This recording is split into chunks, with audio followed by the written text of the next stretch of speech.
Hello mes amis, j'espère que vous portez bien aujourd'hui, que vous allez bien, que les beaux jours qui arrivent et l'été qui arrive là vous remplit de joie comme moi. Aujourd'hui je voulais vous parler un petit peu de maison, de nettoyage, d'aménagement de la maison pour qu'on puisse se sentir bien à l'intérieur. Et effectivement le rangement et le nettoyage en fait partie. Le nettoyage permet d'avoir une maison sereine, d'avoir une maison apaisante, où on s'y sent bien tout simplement, et également en ces temps de coronavirus, d'avoir une maison tout simplement safe. Moi personnellement j'adore nettoyer, j'adore ranger, j'aime avoir un intérieur qui finalement m'apaise, vous voyez ce que je veux dire. C'est avec plaisir que je vous donnerai ma routine de nettoyage. C'est hyper simple et ça permet finalement de garder sa maison propre mais sans trop d'énergie, sans trop que ce soit trop chronophage, pour finalement que ça devienne plus smooth et que ça s'intègre en fait à la routine du quotidien. Je vous encourage à vous abonner à ma chaîne si ce n'est pas encore fait et vous abonner également à ma page Instagram où je suis très présente notamment en story tous les jours. Et on démarre cette vidéo, c'est parti!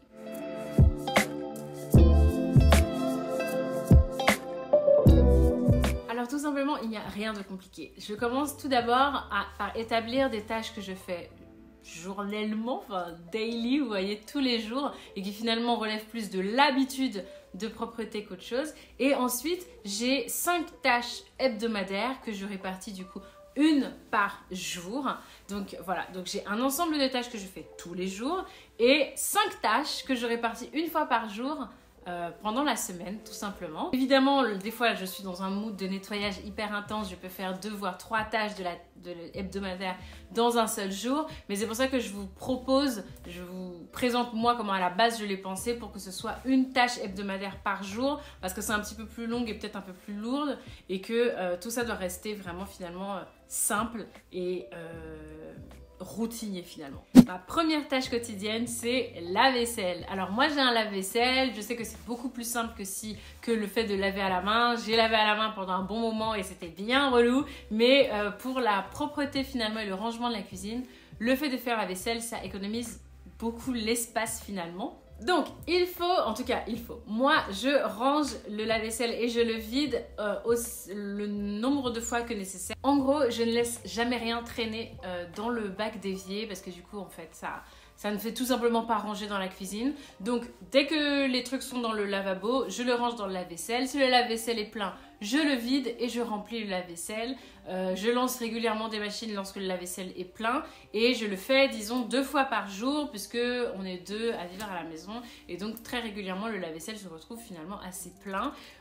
Également, ma petite technique, c'est que en même temps que je cuisine, je dépose les assiettes, enfin les choses que j'utilise, les ustensiles que j'utilise directement dans le lave-vaisselle, ce qui fait qu'à la fin de la préparation du repas, il n'y a rien dans le lavabo. Et je sais que par exemple ma mère, qui pendant longtemps n'a pas eu de lave-vaisselle dans sa cuisine, lavait en même temps qu'elle préparait, et donc en fait ça demande un peu une organisation pendant qu'on cuisine, mais finalement on s'y fait assez vite, puisque typiquement pour moi, lorsque je cuisine, que je n'ai plus besoin par exemple d'une cuillère, je ne la mets pas dans l'évier, je la mets dans le lave-vaisselle. Donc en fait, c'est une technique, une habitude à prendre finalement, de ranger dans le lave-vaisselle ou alors de faire la vaisselle au fur et à mesure qu'on prépare ou qu'on consomme. La deuxième chose que je fais, c'est faire les lits dans la maison. Vous le voyez très souvent en vlog, en fait je fais mes lits tous les matins. Lorsque je dis les lits, c'est mon lit et le lit de Baby Cerise. D'ailleurs, je lui apprends progressivement à le faire, dans le sens où moi j'étends la couette sur son lit et je pique bien les coins, mais c'est elle qui dispose les coussins de décoration et ses peluches sur son lit, pour lui apprendre petit à petit à faire son lit tout simplement. C'est hyper important pour moi, parce que déjà ça permet de bien structurer la journée. Ensuite, lorsqu'on fait son lit le matin, la chambre est tout de suite beaucoup plus dégagée, a l'air beaucoup plus rangée très rapidement. Donc c'est une petite technique pour commencer l'esprit un petit peu frais la journée. Et ensuite, c'est un bonheur pas possible lorsqu'on rentre le soir et qu'on voit son lit parfaitement fait. Je vous assure que c'est une sensation satisfaisante. Ma troisième habitude quotidienne, c'est tout simplement de ranger après une activité, exactement comme pour les enfants. Donc par exemple, lorsqu'on est à passer une soirée au salon par exemple, où on est resté devant Netflix, entre copines ou autre, et bien tout simplement de ranger avant de quitter la pièce. Pareil, lorsque je suis à mon bureau, bon, en fait, lorsque je quitte la pièce ou lorsque j'ai fini de travailler, si c'est des mugs que j'ai utilisés pour boire du thé pendant mon truc, je les sors, je les range directement dans la vaisselle, je range Je range mon bureau avant de quitter la pièce. Pareil pour la cuisine, pareil pour la salle de bain. En fait, à chaque fois que je quitte une pièce, je vérifie qu'elle soit bien rangée. Et finalement, en fait, en faisant un tout petit peu, en remettant chaque chose à sa place après les avoir utilisées, c'est beaucoup plus simple que de s'organiser à une grande session nettoyage et rangement de la maison lorsque toutes les pièces sont en bordel. La quatrième chose, c'est pas vraiment du nettoyage, mais ça s'y apparente finalement, c'est quelque chose qui fait du bien dans la maison, c'est parfumer mon intérieur. Je vous renvoie vers la vidéo de comment mes petits secrets pour une maison qui sent bon. Je vous encourage tout simplement à cliquer là pour pouvoir y accéder. Mon cinquième point, c'est tout simplement aspirer le sol. Tous les jours, j'aspire mon sol et Dieu merci, je n'ai plus forcément besoin de m'y coller manuellement puisque aujourd'hui, je voudrais vous faire découvrir mon nouvel aspirateur qui est un aspirateur de Dream. Je les remercie de sponsoriser cette vidéo et je vous montre la petite présentation de mon nouvel aspirateur Chéri Robot que j'adore. Depuis plus de 2 mois, j'utilise le Dreambot L10 Pro. Pour celles qui ne connaissent pas, c'est un robot automatique en fait qui fait un mapping de votre appartement et qui nettoie presque en totale autonomie votre appartement ou votre maison. Ce que j'aime beaucoup, c'est qu'il y a 4 modes de nettoyage, du turbo au silencieux, spécial nuit et même serpillère, donc ça c'est juste génial. Au niveau de la batterie, bon ça peut monter jusqu'à 2h30 d'autonomie, mais clairement moi mon appartement en 40 minutes il a fait la totalité des pièces et c'est parfaitement bien nettoyé. Pour cela il utilise une technologie super smart à base de laser et en fait il se géolocalise en permanence dans l'appartement. Vous pouvez le suivre via l'app et il ne cogne aucun des objets, il se repère parfaitement dans l'espace et évolue même en dessous des meubles, donc c'est parfait pour atteindre par exemple pour nettoyer sous les lits ou sous les fauteuils, c'est juste parfait. Le mode d'aspiration peut même varier si c'est un tapis ou si c'est du sol. Je sais que par exemple, je l'ai configuré pour qu'il ait une puissance d'aspiration plus forte sur les tapis à poils longs que sur les tapis à poils courts, par exemple. J'avoue que moi, ça a tout changé pour moi, puisque tout simplement, je l'ai programmé à s'activer dès que je sors de la maison pour aller déposer Baby Cerise à l'école, ce qui fait que quand je reviens, la maison est propre.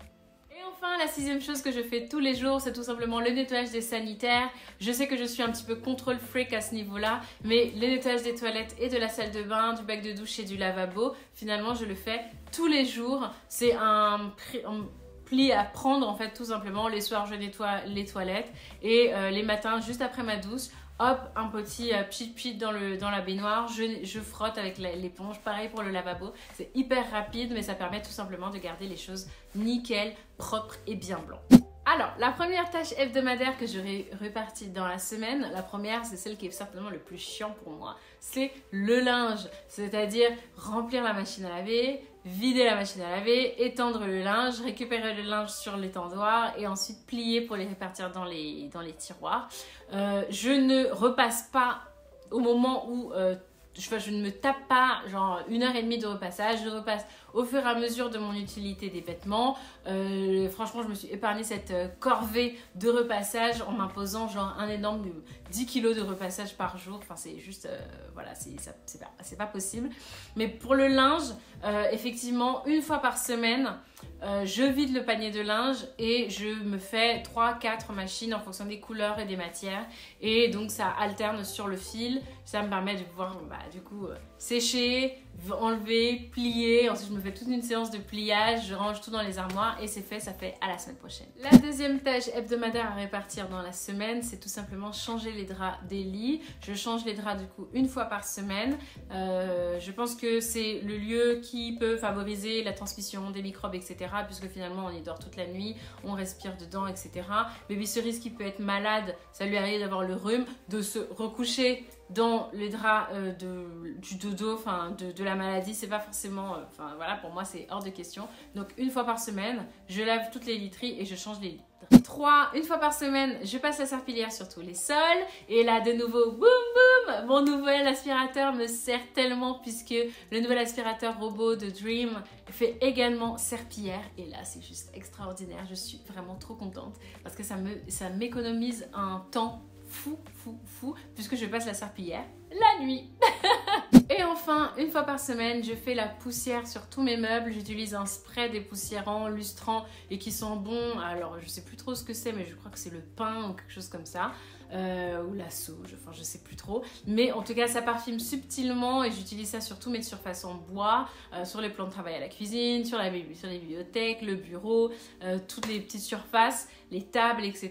Et ça me permet finalement de dépoussiérer assez rapidement et de pouvoir avoir une odeur de frais dans la maison. Et donc voilà. La dernière et 5e tâche que je fais une fois par semaine, c'est tout simplement nettoyer les vitres et les miroirs. Les vitres, surtout celles que Baby Cerise touche, elle fout ses mains partout.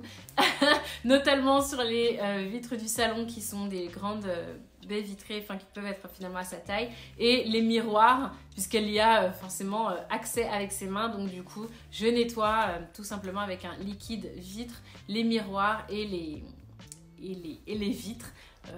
Voilà, tout simplement pour garder un aspect un petit peu clean et joli. Et voilà mes cerisettes, c'est fini pour ma petite routine de nettoyage. Comme vous pouvez le voir, c'est hyper simple et ça se fait vraiment de manière très fluide. N'hésitez pas à vous me donner vos petites techniques, vos petits trucs, ce que vous en avez pensé, etc. en commentaire. Je vous encourage de nouveau à vous abonner à ma chaîne si ce n'est pas encore fait et à vous abonner à ma page Instagram également si ce n'est pas le cas. Je vous fais des très gros bisous et je vous dis à très bientôt pour une nouvelle vidéo. Bye bye.